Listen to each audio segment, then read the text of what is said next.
Shalom, berita mision pada Sabat ini bertajuk Menghindari Kontroversi. Kisah hidup Claude dari negara Rwanda. Claude biasanya mabuk pada usia 12 tahun. Dia mencari pelarian dari kontroversi yang telah melukai masa mudanya di Rwanda. Claude tumbuh dalam keluarga yang terperosok dalam konflik. Sejak usia dini, dia mendengar ayah dan ibu terus berdebat. Ibu juga bertengkar dengan ibu mertuanya, dan setelah pertengkaran itu terkadang meninggalkan rumah selama berhari-hari untuk tinggal bersama ibunya sendiri. Ibu memohon kepada ayah untuk memindahkan keluarga ke kota lain, jauh dari kerabatnya, tetapi dia menolak dengan mengatakan bahwa dia tidak dapat meninggalkan kerabatnya. Yang mengejutkan Claude, ayah tiba-tiba jatuh sakit parah. Dia minum obat tapi makin parah. Dia pergi ke klinik tetapi dokter tidak dapat membantu dan mengirimnya ke rumah sakit yang lebih besar. Di sana, ayah didiagnosis menderita malaria. Ayah menghabiskan beberapa hari di rumah sakit dan Claude mendengar orang mengatakan bahwa dia akan mati. Namun, bukannya meninggal, ayah mulai bertingkah aneh di rumah sakit. Dokter mengirim ayah ke rumah sakit jiwa. Setelah banyak perawatan, ayah sembuh dan kembali ke rumah. Tetapi, perawatan membuatnya tuli, tidak dapat mendengar.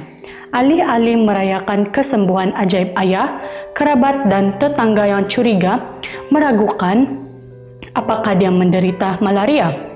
Mereka membisikkan bahwa ibu telah mencoba meracuninya. Ibu tidak tahan dengan rumor tersebut dan akhirnya bercerai, meninggalkan Claude dengan ayah. Ayah mengirim Claude untuk tinggal bersama neneknya. Setelah ayah menikah lagi, dia memanggil anak laki-laki itu untuk pulang. Claude terluka oleh masa kecilnya yang sulit. Dia merasa sendirian di dunia. Dia mulai minum bir sampai terbiasa mabuk. Sebagai anak laki-laki berusia 12 tahun, dia sangat tidak bahagia. Suatu hari, setelah minum beberapa kali, dia memperhatikan bahwa seorang anak laki-laki tetangga sedang berjalan di sepanjang jalan dengan membawa salinan buku The Great Controversy karya Ellen G. White. Di sampul buku itu ada gambar malaikat berbaju putih.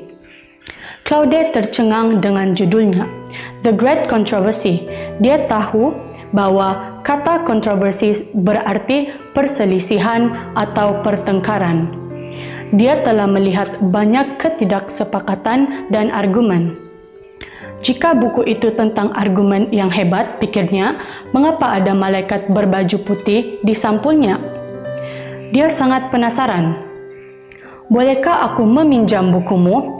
Dia bertanya pada anak laki-laki itu. Bocah itu dapat melihat bahwa Claude sedang mabuk. Dia tidak berbasa-basi. Jika kamu bertobat, kamu akan berdiri seperti malaikat yang kamu lihat di sampulnya, kata anak laki-laki itu. Jika Anda bertobat, Anda akan berdiri di hadirat Yesus ketika dia sedang kembali dalam kemuliaan. Kata-kata anak laki-laki itu menghantam Claude seperti sambaran petir. Dia langsung menjadi sadar. Dia merasa sangat bersalah atas kesalahannya. Dia ingat bahwa anak laki-laki tetangga pergi ke gereja setiap hari Sabat. Bolehkah aku pergi bersamamu ke gereja Sabat depan? Dia bertanya. Anak laki-laki itu tersenyum. Ya, katanya, silakan ikut saya. Pada hari Sabat, anak-anak dan orang dewasa menyambut Claude di gereja. Dia merasa bahagia dan dikasihi, dan dia menikmati program sekolah Sabat. Dia kembali ke gereja pada berikutnya dan berikutnya. Dia mulai membaca Alkitab. Dia membaca buku-buku rohani lainnya yang dipinjam dari anak-anak di gereja. Dalam satu buku, dia membaca tentang seorang anak laki-laki yang ingin menjadi saksi bagi orang lain. Dalam ceritanya, anak laki-laki itu bertanya kepada ayahnya, "Bagaimana saya bisa mengajarkan firman Tuhan kepada anak-anak lain?" Ayahnya menjawab, "Tulislah ayat-ayat Alkitab favoritmu di selembar kertas dan berikan potongan kertas itu kepada anak-anak lain." Claude menyukai gagasan itu dan dia segera mulai menulis puisi favoritnya di selembar kertas dan memberikannya kepada anak-anak lain. Segera beberapa dari anak-anak itu mulai pergi ke gereja bersama Claude. 4 dari mereka telah memberikan hati mereka kepada Yesus dalam baptisan. Hari ini, Claude adalah siswa sekolah menengah berusia 15 tahun. Dia masih memberikan ayat-ayat Alkitab. "Saya cinta Yesus," katanya. "Karena salib, saya sekarang tahu bahwa Yesus telah mengampuni saya dan saya berterima kasih kepadanya. Saya akan terus membagikan firman Tuhan saat saya mempersiapkan diri untuk kedatangan kedua Yesus." Terima kasih atas persembahan misi sekolah sahabat Anda yang membantu menyebarkan kabar baik tentang kedatangan Yesus yang segera di Rwanda dan di seluruh dunia. Itu saja berita mision kita pada sabat ini.